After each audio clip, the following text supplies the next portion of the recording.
Hello बच्चों, कैसे हैं आप लोग। उम्मीद है बढ़िया होंगे। आज हम लोग बहुत ही इम्पोर्टेंट टॉपिक पढ़ेंगे गणित का, जिसे थेल्स प्रमेय कहते हैं। थेल्स प्रमेय आगे क्वेश्चन बनाने में भी काम देगा, और वैसे अगर क्वेश्चन की बात करेंगे तो परीक्षा में यह एक बहुत ही महत्वपूर्ण प्रश्न है जो 5 नंबर का पूछा जाता है कि थेल्स प्रमेय को सिद्ध करें। आइए हम लोग उसी को पढ़ते हैं। थेल्स प्रमेय। थेल्स प्रमेय क्या कहता है? कहता है कि यदि किसी त्रिभुज की एक भुजा के समांतर, त्रिभुज में 3 भुजा, और कहता है एक भुजा के समांतर अन्य 2 भुजाओं को भिन्न भिन्न बिंदुओं पर प्रतिच्छेद करने के लिए एक रेखा खींची जाए तो ये अन्य 2 भुजाओं को एक ही अनुपात में विभाजित करती हैं। ये कहा गया है शब्दों में। पहले इसको देखकर हम एक फिगर बनाते हैं। समझ गए? देखिए क्या कहता है, फिर से पढ़ते हैं। यदि किसी त्रिभुज की एक भुजा के समांतर, तो सबसे पहले हमको एक त्रिभुज चाहिए, तो हम यहां पर एक त्रिभुज बना लेते हैं। यह है त्रिभुज। त्रिभुज का कुछ नाम रख दीजिए अपने मन से, जैसे ए बी सी। यह त्रिभुज है। अब कहता है कि एक भुजा के समांतर अन्य 2 भुजाओं को भिन्न भिन्न बिंदुओं पर प्रतिच्छेद करने के लिए एक रेखा खींची जाए। यहां तक कहता है कि यह करना है, ये करेंगे तो क्या होगा, तो आगे लिखता है। मतलब यहां तक हमको पता है, और इसके आगे ये होगा, ये हमको सिद्ध करना है। तो एक कहता है कि एक भुजा के समांतर, किसी एक भुजा के समांतर हम एक रेखा खींच लेते हैं। जैसे मान लीजिए कि हम एक रेखा यहां खींच लेते हैं, इसका नाम रख लेते हैं ई एफ। और ये ई एफ रेखा हम कैसा खींचे हैं, तो बी सी के समांतर, जैसा इसमें कहा गया है, जो ए बी को कहां पर काट रहा है, ई पर प्रतिच्छेद कर रहा है, और ए सी को एफ पर प्रतिच्छेद कर रहा है। यहां तक यही दिया गया है। और कहता है तो ये अन्य 2 भुजाओं को एक ही अनुपात में विभाजित करती है, इसको सिद्ध करना है। तो किसी भी चीज को जब हम सिद्ध करते हैं तो सबसे पहले लिखते हैं दिया है, मतलब हमें क्वेश्चन में क्या क्या पता है। तो हम पहले यहां पर जब सॉल्यूशन लिखेंगे तो हम सबसे पहला टर्म लिखेंगे दिया है। दिया है गिवन। क्या दिया है? तो यह पता है कि एक त्रिभुज है, तो हम लिखेंगे ए बी सी। एक त्रिभुज है जिसमें आप देख ही रहे होंगे ई एफ बी सी के समांतर है, जिसमें ई एफ समांतर बी सी है। कोई दिक्कत? ई एफ समांतर किसके? बी सी के। ई एफ ए बी को, ए बी नहीं, भुजा ए बी को ई पर तथा भुजा ए सी को एफ पर प्रतिच्छेद करता है।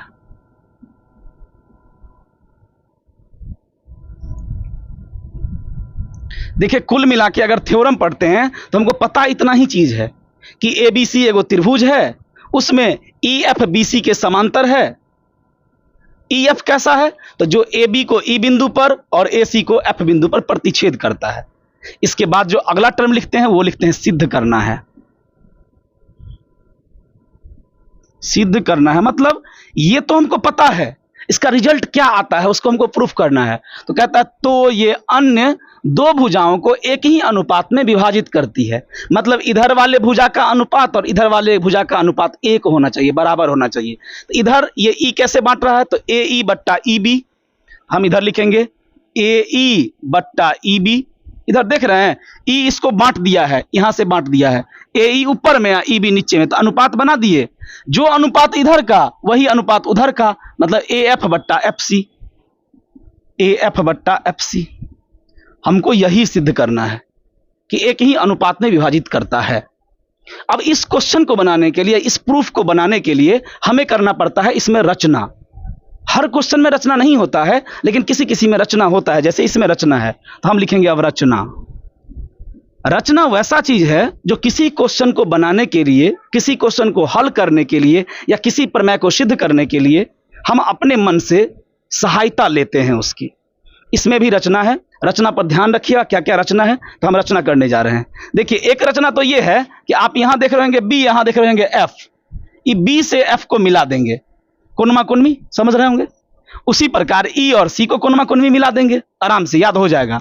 देखिए बी से किसको मिला दिए, ई को, सॉरी बी से एफ को और ई से सी को।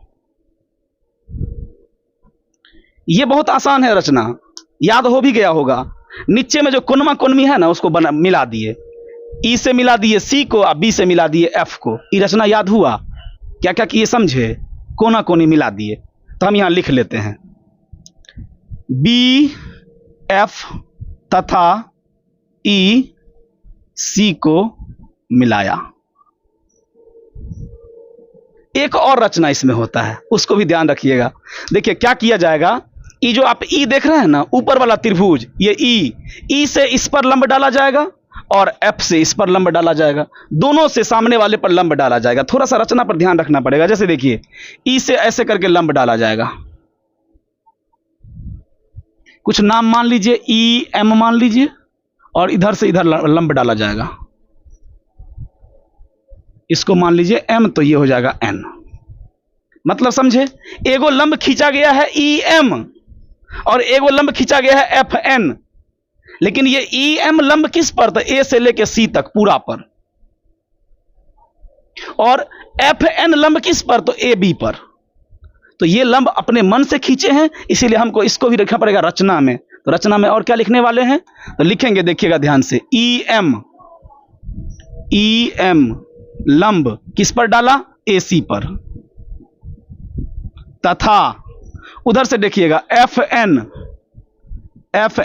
लंब किस पर डाला, ए बी पर डाला। ये तीन चीज समझ गए। पहले क्या लिखे हैं, दिया है, मतलब हमको क्या क्या पता है। फिर लिखे हैं सिद्ध करना है, मतलब क्या निकालना है। और बाद में लिखते हैं रचना, मतलब हम अपने क्वेश्चन को बनाने के लिए, प्रमेय को सिद्ध करने के लिए अपने मन से क्या क्या करने वाले हैं, उसे कहते हैं रचना। अब बनना शुरू होगा क्वेश्चन, जिसे हम कहते हैं प्रमाण। बहुत ही आसान है, थोड़ा सा बस ध्यान रखिएगा, हो जाएगा आराम से। देखिए एक त्रिभुज आपको दिख रहा होगा, ए ई एफ दिख रहा है, ए ई एफ ऊपर में त्रिभुज देखिए, ए ई एफ। इस त्रिभुज का क्षेत्रफल निकालना है, और क्षेत्रफल का फॉर्मूला होता है 1/2 गुने आधार गुने ऊंचाई। लेकिन आप सोच रहे होंगे कि इस त्रिभुज का क्षेत्रफल दो प्रकार से निकल सकता है, एक बार लंब का काम करेगा एफ एन, एक बार लंब का काम करेगा ई एम। तो हम कैसे बनाएंगे, तो हम भी वैसे ही काम करेंगे। एक बार इसका क्षेत्रफल निकालेंगे एफ एन लंब मानकर, और एक बार मानेंगे ई एम, दोनों लंब मानकर एक एक बार हम इसको निकालेंगे। जैसे हम पहली बार लिखते हैं त्रिभुज, ऊपर वाले का नाम देखिएगा, ए ई एफ का क्षेत्रफल बराबर फॉर्मूला होगा 1/2 गुने आधार गुने ऊंचाई, यही फॉर्मूला होता है। अब आप ध्यान से देखिएगा, इसको अब इतना लंबा हम नहीं लिखेंगे, शॉर्टकट लिखेंगे, ए आर त्रिभुज ए ई एफ। इसका मतलब होता है एरिया ऑफ त्रिभुज ए ई एफ, मतलब ए ई एफ का क्षेत्रफल बराबर 1/2 गुने आधार गुने ऊंचाई। अब आप सोचिए, अगर इसका ऊंचाई हम एफ एन ले रहे हैं तो आधार का काम कौन करेगा, तो आप ये मत कहिएगा ए से लेके बी तक, त्रिभुज इतना ही बड़ा है तो आधार का काम करेगा ए ई। आधार हो गया ए ई, ऊंचाई हो गया एफ एन। कोई समस्या? अभी इसके बाद ही आपको बहुत गौर से समझना है। देखिए हम नीचे में से भी एक त्रिभुज लेने वाले हैं। ई नीचे वाला देख रहे होंगे, नीचे में दो पार्ट बांटे हैं, एगो कोनमा कोनमी उधर कर दिए, एगो कोनमा कोनमी उधर कर दिए। अब नीचे वाले में से हमको ऐसा त्रिभुज ढूंढ के लेना है जिसमें ऊंचाई का काम करे एफ एन। क्यों?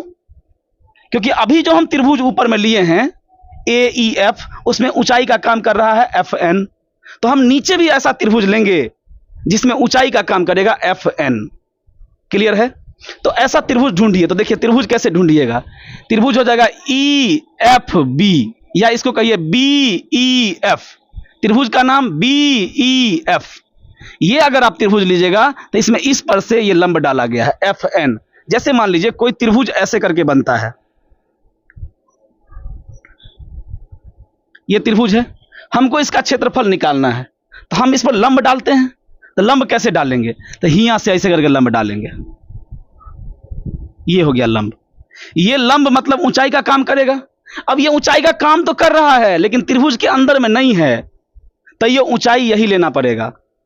समझे बात को? उसी प्रकार हम त्रिभुज ले रहे हैं BEF। अब उसको थोड़ा खींच देते हैं, देखिएगा ये वाला ऐसे करके, ये त्रिभुज हम त्रिभुज ले रहे हैं BEF, लेकिन लंब कौन ले रहे हैं? तो FN। भले त्रिभुज के बाहर है, जैसे यहां पर बाहर है, लेकिन लंब का काम वही करेगा, ऊंचाई का काम वही करेगा। तो हम त्रिभुज ढूंढे हैं BEF, तो लिखेंगे त्रिभुज BEF। अब का क्षेत्रफल लिखें कि पीछे में AR लिख दें, आप समझ जाइएगा। हम यहां पर अगर AR लिख दें तो आप समझ जाइएगा कि मतलब एरिया ऑफ त्रिभुज BEF बराबर, अब फॉर्मूला नहीं लिखते, डायरेक्ट लिखते हैं 1/2 गुने आधार। अब बताइए इसके लिए आधार कौन होगा? जैसे इसके लिए आधार तो एक काले वाला ना होगा, क्योंकि ये लाल वाले तक नहीं आ सकते हैं, लाल वाला त्रिभुज के बाहर है, तो केवल इतना दूर लेना पड़ेगा। उसी में इस त्रिभुज के लिए इतना दूर लेंगे, यहां से लेके यहां तक, E से लेके B तक, तो आधार हो गया EB। गुने ऊंचाई तो बोले ही थे, ई कोना पर से यहां लंब डाला गया तो FN। समझ गए? अब देखिए इसमें इससे भाग दे देते हैं, मतलब इस दोनों का अनुपात निकालते हैं। तो हम ऊपर में लिखेंगे एरिया ऑफ त्रिभुज AEF बट्टा एरिया ऑफ त्रिभुज BEF बराबर, इसको लिखेंगे एरिया ऑफ त्रिभुज AEF के जगह पर 1/2 गुने AE गुने FN बट्टा एरिया ऑफ त्रिभुज BEF के जगह लिखेंगे 1/2 गुने EB गुने FN। आप गौर से देखेंगे तो बहुत चीज कट रहा होगा, जैसे 1/2 से 1/2 कट जाएगा, FN से FN कट जाएगा, तो बच क्या जाएगा? बच जाएगा AE बट्टा EB, AE बट्टा EB। इसको मान लीजिए समीकरण 1। क्या यहां तक आपको समझ में आया अच्छे से? बहुत आसान है। देखिए ऊपर वाला तो एक त्रिभुज हम लेंगे ही AEF, नीचे में वैसा ही त्रिभुज चुनना है जिसका ऊंचाई वही काम करे। जैसे अभी लिए थे हम ऊंचाई FN, तो नीचे में वही त्रिभुज खोजेंगे जिसके लिए ऊंचाई काम करे FN। बस यही हमारा टारगेट है। अब हम एक बार और ये जो एक्स्ट्रा बनाए हैं इसको थोड़ा मिटा लेते हैं। एक बार और त्रिभुज AEF की तरफ जाएंगे, ठीक है? पुनः चलते हैं, यहां पे लिख देते हैं, फिर से देखिएगा, फिर से हम एरिया ऑफ त्रिभुज AEF निकालेंगे, मतलब त्रिभुज AEF का क्षेत्रफल, और त्रिभुज AEF आपको ऊपर में दिख रहा होगा। लेकिन इस बार जो क्षेत्रफल निकालेंगे इसमें ऊंचाई FN नहीं लेंगे, FN वाला काम तो हो चुका है। एगो और लंब खींचे थे, देखिए EM, इस बार ऊंचाई का काम इसी से करवाएंगे, EM से, EM।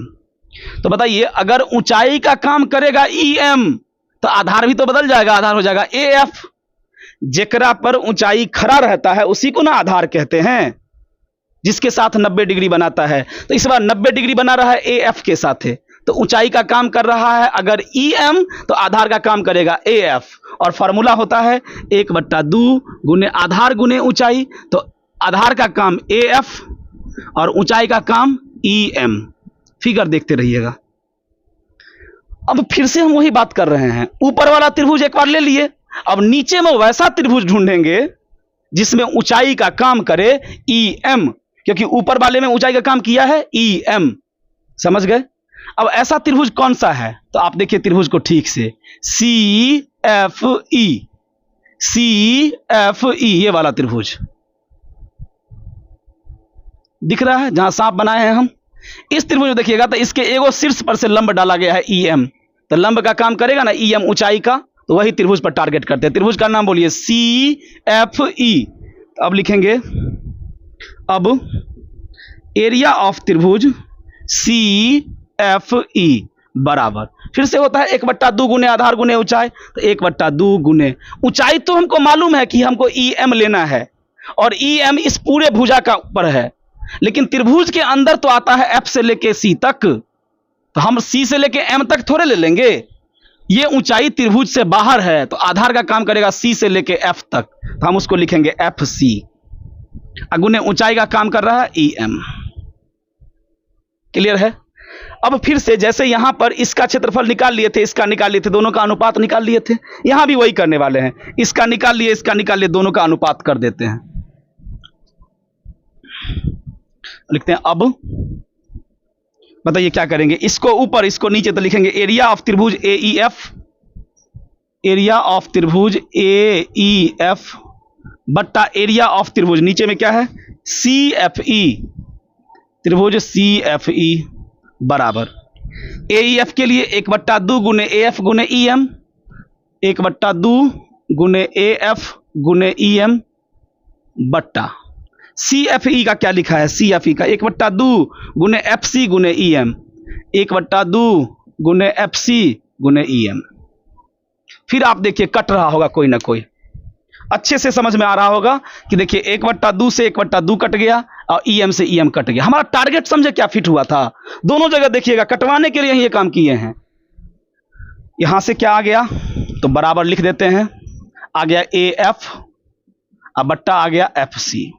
आप मान लीजिए समीकरण 2, गौर से देखिएगा समीकरण 1 को और समीकरण 2 को, तो यहां देखिए एरिया ऑफ त्रिभुज AEC, एरिया ऑफ त्रिभुज AEC सेम सेम है।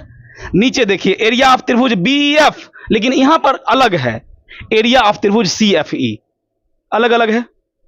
अब आपको लाना क्या है गौर से देखिएगा, तो AE बट्टा EB, AE बट्टा EB, इधर क्या लाना है AF बट्टा FC, AF बट्टा FC। कुछ कुछ नजर आ रहा होगा कि हमारा सॉल्व होने वाला है। मतलब समीकरण 1 और 2 से अगर हम करेंगे तो अगर LHS बराबर हो जाए तो RHS भी बराबर हो जाएगा और सिद्ध हो जाएगा। लेकिन ससुरा LHS बराबर होगा कैसे, ऊपर वाला तो बराबर है AEF, AEF नीचे वाले में गड़बड़ है, यहां पर है BEF, यहां पर है CFE। इस दोनों त्रिभुज को देखते हैं ये कहां पर है। देखिए एगो त्रिभुज ई मुंह है BEF, एगो त्रिभुज ऊ मुंह है CFE। 9th में एक थ्योरम पढ़े होंगे आप कि अगर एक ही आधार पर दो समांतर रेखाओं के बीच दो त्रिभुज बनेगा तो उसका क्षेत्रफल आपस में बराबर होगा। गौर से देखिएगा दोनों त्रिभुज को, एक त्रिभुज है BEF इस त्रिभुज को, और एक त्रिभुज देखिएगा CFE, ये दोनों समांतर रेखा के बीच बना है। BC और EF समांतर है कि नहीं है, ये भी त्रिभुज इसके बीच में, ये भी त्रिभुज इसके बीच में, और दोनों का आधार देखिएगा एक के होगा। देखिए ना EF, ये वाला इधर वाला त्रिभुज भी EF पर बना है और उधर वाला त्रिभुज भी EF पर बना है। इसका मतलब कि त्रिभुज इसका नाम है BEF, इसका नाम है BEF तथा यहां चुकी लगा देते हैं, इधर वाले त्रिभुज का नाम CFE, त्रिभुज CFE। दो समांतर रेखा, एक समांतर रेखा EF तथा एगो समांतर रेखा BC के बीच एक ही आधार EF पर बना है। इसलिए एरिया ऑफ त्रिभुज BEF बराबर एरिया ऑफ त्रिभुज CFE होगा। नहीं समझे, इधर वाला भी त्रिभुज उधर वाला भी त्रिभुज, दोनों त्रिभुज दो समांतर रेखा के बीच एक ही आधार EF पर बना है, इसलिए दोनों का क्षेत्रफल बराबर होगा। मतलब जहां पर BEF लिखा है वहां पर आप CFE लिख सकते हैं, और जहां पर CFE लिखा है वहां पर आप BEF लिख सकते हैं। अब इसका मान अगर हम 2 में रखते हैं, इसका मान समीकरण 2 में रखने पर, अगर इसका मान उठा के समीकरण 2 में रखिएगा तो समीकरण 2 में लिखा है CFE के जगह पर BEF लिख सकते हैं कि नहीं, क्योंकि दोनों बराबर होता है, तो यहां पर CFE के जगह पर BEF लिख देंगे। तो एरिया ऑफ त्रिभुज ऊपर में लिखा है AEF और नीचे में लिखा है एरिया ऑफ त्रिभुज CFE, लेकिन हम CFE लिखने वाले हैं नहीं, CFE के जगह पर क्या लिखेंगे BEF बराबर। देखिए ऊपर में लिखा है AF तो AF और नीचे में लिखा है FC तो FC। और इसको मान लीजिए समीकरण 3। अब गौर से आप समीकरण 1 को और समीकरण 3 को देखिए। AEF बट्टा BEF, AEF बट्टा BEF, मतलब LHS LHS बराबर है तो RHS RHS भी बराबर होगा, और हमको यही सिद्ध करना था। तो हम अब क्या लिखने वाले हैं? समीकरण 1 तथा 3 से